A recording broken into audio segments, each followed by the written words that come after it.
ఈ రాష్ట్ర deputy CM అయిన మా పవన్ కళ్యాణ్ గారిని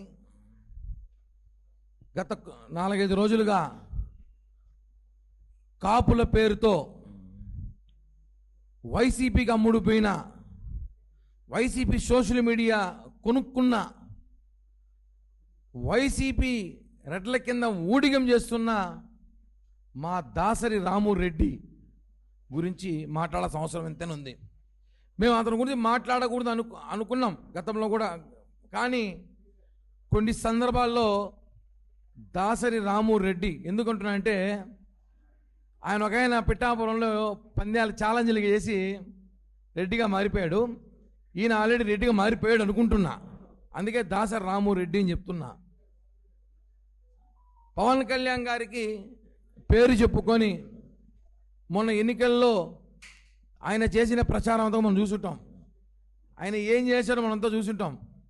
ఆయన కాపు సంఘాల పేరుతో, బలిజ నాయకుల పేరుతో, కాపు తెలగ పేరుతో ఉద్యమాలు చేశాడని చెప్పుకున్నాడు. ఆయన అంటాడు, ఈరోజు జనసేన పార్టీలో నాదెళ్ల మనోహర్ గారు పదవి ఇచ్చిన తర్వాత సోకాల్డ్ జేడి లక్ష్మీనారాయణ గారు కానివ్వండి, పార్థసారథి గారు కానివ్వండి, అలాగే మాదాసు గంగాధర్ గారు, తమిళనాడు రామ్మోహన్ రావు గారు కానివ్వండి, అలాగే చంద్రశేఖర్ గారు కానివ్వండి, వీళ్ళందరూ కూడా వెళ్ళిపోయారు. పవన్ కళ్యాణ్ గారు వదిలేన్నారు. ఎందుకు వెళ్ళిపోయారండి? పార్టీ ఓడిపోయిన గంటల వ్యవధిలో వెళ్ళిపోయారు. గంటల వ్యవధిలో 2019లో గంటల వ్యవధిలో వీళ్ళందరూ కూడా జనసేన పార్టీని, పవన్ కళ్యాణ్ గారిని వదిలి వెళ్ళిపోయి, మేము మనోహర్ గారి కింద, పవన్ కళ్యాణ్ గారి కింద పనిచేయలేం కానీ జగన్మోహన్ రెడ్డి గారి కింద పనిచేద్దామని పోయినారు. ఈ కాపులు వెళ్ళిపోయిన కాపులు ఆడ రెడ్ల కింద పనిచేసినారు, రెడ్ల గారుల కింద. ఒక ఆయన సొంతంగా పార్టీ పెట్టుకున్నాడు, ఒక ఆయన వైసీపీలో ఉన్నాడు, కొంతమంది ఇప్పుడు కొంతమంది వైసీపీ నుంచి మళ్ళీ బయటకు వచ్చారు.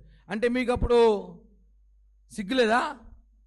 ఆ రోజు మీరు పవన్ కళ్యాణ్ గారు వద్దు నిలిపినప్పుడు మీరు ఆ రెడ్ల కింద మీరు పనిచేయడం సిగ్గు అనిపించలేదా? అదే మనోహర్ గారు ఆ రోజు ఓడిపోయిన తర్వాత కూడా పవన్ కళ్యాణ్ గారి వెంట, జనసేన వెంట, జనసేనతో పవన్ కళ్యాణ్ గారి వెంట నిలబడ్డారు. మా అందరికీ మా పిఎస్సి చైర్మన్ నిలబడ్డారు. ఆయనని టార్గెట్ చేస్తూ పవన్ కళ్యాణ్ గారు మాట్లాడడం కరెక్ట్ కాదు, పవన్ కళ్యాణ్ గారి మీద కులముద్ర వేయడం కరెక్ట్ కాదు, గతంలో కూడా చెప్పా. మీరు ఒక మాట అంటారు, ఈరోజు ఆ రోజు వంగవీటి రంగా గారిని చంపింది ఎవరండి? ఇదే రాము చెప్తాడు, ఇదే కాపు నేత ఎవరిది చెప్పుకుంటాడు రాము నత్తి. వంగవీటి రంగా గారిని చంపింది రాయలసీమ రెడ్లంట. ఈరోజు రెడ్లకి బలిజలకి గొడవలు వచ్చాయి, దానికి కారణం పవన్ కళ్యాణ్ గారంట. రాము నోరు అదుపులో పెట్టుకో, రాము రెడ్డి నోరు అదుపులో పెట్టుకో. ఎందుకు చెప్తున్నా అంటే, మీరు గుంటూరు సీటు కోసం మీరు ఆల్రెడీ అమ్ముడిపోయిన సంగతి మాకు తెలుసు. మిమ్మల్ని ఎమ్మెల్యే చేస్తామని వైసీపీ వాళ్ళు మాట ఇచ్చినట్టున్నారు. కాబట్టి మీరు గుంటూరు సీటు కోసం పవన్ కళ్యాణ్ గారిని విమర్శిస్తే గుంటూరు సీటు వస్తుందో నాకు తెలియదు, కానీ ఉన్న సీటు సినిగిపోతుంది. ఇది జాగ్రత్త. నాలుక చీరేస్తాం. విశ్వాసం ఉండాలి, విశ్వాసం ఉండాలి. నీకు పవన్ కళ్యాణ్ గారు ఎంత ప్రియారిటీ ఇచ్చారో మాకు తెలుసు. ఎన్నిసార్లు నువ్వు పవన్ కళ్యాణ్ గారిని పర్సనల్గా కలిసావో మాకు తెలుసు. ఏదో మీ ఇంట్లో చిన్న ఇన్సిడెంట్ జరిగింది, మిమ్మల్ని మాట్లాడకూడదని బాధలో ఉంటారని అనుకుంటే మీరు అన్నీ మర్చిపోయి వైసీపీ డబ్బులకు అమ్ముడుపోయి సిగ్గు లేకుండా లఫంగి మాటలు మాట్లాడతావు. నువ్వు మాట్లాడే ఛానల్స్ అన్నీ కూడా ఎవరిది? YCP social media. డబ్బులు తీసుకుని గంటకింత పేమెంట్ తీసుకుని నువ్వు మాట్లాడుతున్నావు. నేను ఇంటర్వ్యూ చేసిన ఛానల్ ఏది? నెంబర్ 1 న్యూస్ ఛానల్ ఎవరిది? అది వైసీపీ వాళ్ళది. నువ్వు మాట్లాడుతున్నావు సోషల్ మీడియా మొత్తం వైసీపీ వాళ్ళది.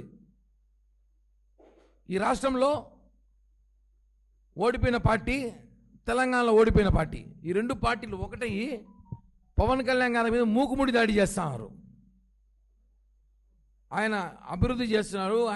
ఆయన శాఖలో ఆయన ఆరోగ్యం బాగైన తర్వాత రావడం పర్యావరణ శాఖ కానివ్వండి, అటవీ శాఖలో కానివ్వండి అద్భుతమైన పరిణామాలు ఉన్నాయి. దాసరాము విశ్వాసం ఉండాలి. నీకన్నా కుక్కే నయం, రోడ్డు పైన పిచ్చి కుక్క నయం. విశ్వాసం లేని మాటలు మాట్లాడుతున్నావు.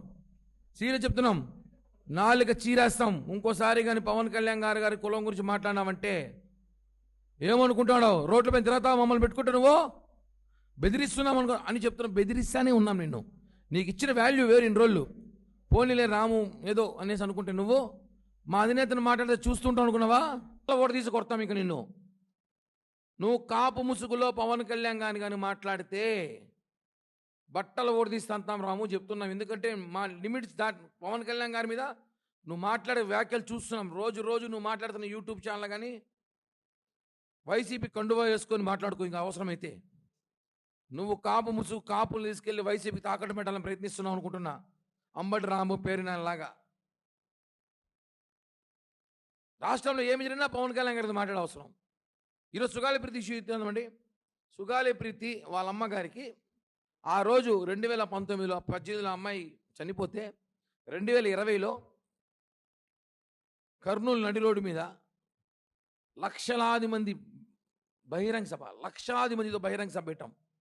చిన్న సభ కాదు అది. ఆ సభ పెట్టడంతో ఆ రోజు జగన్మోహన్ రెడ్డి ప్రభుత్వం కిందకి దిగొచ్చి సిబిఐ ఎంక్వైరీ చేస్తామని చెప్పి ఎంక్వైరీకి ఆదేశాలు ఇచ్చింది. అంతే.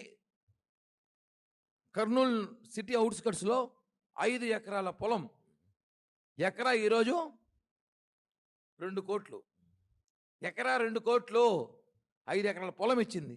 కర్నూలు మున్సిపల్ కార్పొరేషన్ పరిధిలో 15 సెంట్ల భూమి. ఈరోజు భూమి ఎంత రేటు?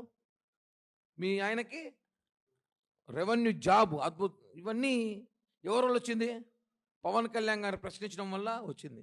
ఈరోజు నువ్వు వైసీపీ ముసుగులో మాకు జగన్మోహన్ రెడ్డి న్యాయం చేస్తాడులే అంటే ఆయన సొంత తల్లికి చెల్లికి న్యాయం చేయలే, నీకేం చేస్తాడమ్మా? చెల్లికి న్యాయం చేయలే. ఇంకో చెల్లి రోడ్లు వెంబడి తిరుగుతా ఉంది, మా నాన్న ఎవరు చెప్పారు తెలియదు అనేసి. తల్లి నా బిడ్డ ఏ పరిస్థితిలో ఉంటాడో నా బిడ్డకి అన్యాయం చేయాలని చెప్పి సొంత తల్లి రాజశేఖర రెడ్డి గారి భార్య విజయమ్మ చెప్తాండి. ఆయనకి చేయని న్యాయము సుగాలి ప్రీతి తల్లికి చేస్తానని ఎలా అనుకుంటాం మనం? ఎంత ట్రాప్లో పడిపోతారు మీరందరూ, ఎంత భ్రమలో పడిపోతున్నారు. జగన్ మాయలో పడకండి అని చెప్తున్నాం. ఈ రాష్ట్రంలో పవన్ కళ్యాణ్ గారిని విమర్శించే పనిగా ఒక టీం రెడీ అయింది. వాళ్ళందరూ కూడా చెప్తున్నాం, పవన్ కళ్యాణ్ గారి నాయకుడికి పనిచేయడానికి చాలామంది నాయకులు, అన్ని కులాలు, అన్ని కుల సంఘాలు, కాపు, బలిజ, రెడ్డి, కమ్మ, బీసీ, దళితులు, ఎస్సీ, ఎస్టీ అందరూ కూడా ఆయనతో పాటు పనిచేయడానికి సిద్ధంగా ఉన్నారు. ఆయన ఒక కులాన్ని పరిమితి చేయడానికి చేస్తున్న డ్రామాల్లో, కుట్రలో భాగంగా ఏమని చెప్తున్నాం, మా పార్టీ నుంచి కొంతమంది వెళ్ళిపోయిన పేమెంట్ల ఆర్టిస్టులు కూడా చెప్తున్నాము, ఈ రోజుతో ఆపేయండి. ఇంకా పవన్ కళ్యాణ్ గారి గురించి మాట్లాడితే ఇంకా ప్రెస్ మీట్లు ఉండవు, దాడులే ఉంటాయి. సీరియస్ చెప్తున్నాం, ఇంకా దాడులే ఉంటాయి. రాముకే చెప్తున్నా, అంటే బ్యాచ్కి చెప్తున్నా, ఇంకా పేర్లు చెప్పాల్సిన అవసరం నాకు లేదు. వాళ్ళకి అర్థమైంటుంది రాముడి బ్యాచ్ అంటే ఎవరనేసి. తెలంగాణలోనే మొట్టమొదట అలాంటి వ్యక్తి మీద కొంతమంది తాగుబోతు మహిళలను పట్టుకొచ్చి మీడియా ముసుగులో చాలా బాధేస్తుంది. నిజమైన జర్నలిస్టులు మాట్లాడినా ఏదో మాట్లాడుతున్నారు అనుకుంటాం. నిజమైన జర్నలిస్ట్ ఏ జర్నలిస్ట్ అలాంటి పని చేయడు. జర్నలిజం చేసిన జర్నలిస్టు, బుద్ధి జ్ఞానం ఉండే జర్నలిస్ట్ అని చెప్పుకుని ఎవరైనా సరే చెప్పులు ఎత్తుకొని దాడులు చేయరన్నా. అది చరిత్రలో ఎక్కడ జరగదు. కేవలం డబ్బులు ఇచ్చి, మద్యం దాగిపిచ్చి ఒక మహిళను తీసుకొచ్చి, నిన్నటి దినం చాలా బాధాకరం. వాసన దెబ్బకి దెబ్బ అయితే ఉంటుంది, దెబ్బకి దెబ్బ రివెంజ్ తీసుకుంటాం. అది మా నాయకుడు ఏ రోజు కూడా తెలంగాణ వరదలు వచ్చినా, తెలంగాణ సమస్యలు వచ్చినా కోట్లు నిండు ఫండ్స్ ఇచ్చిన వ్యక్తి. అలాంటి వ్యక్తి మీద మీరు మాట్లాడడం కరెక్ట్ కాదు. అది నిజమైన జర్నలిజం పేరుతో జర్నలిజానికే ఇది ఒక మాయని మచ్చ అని చెప్పి కూడా తెలియజేస్తున్నాం. ఇప్పుడే చెప్పా, ఇందాకే మీరు లేనట్టున్నారు. సుగాలి ప్రీతి గురించి చెప్పాను. సుగాలి ప్రీతికి ఎందుకంటే తల్లి చెల్లికి న్యాయం చేయలేడు, సుగాలి ప్రీతికి న్యాయం చేస్తాను అనుకోవడం భ్రమ. థ్యాంక్ యూ అన్న.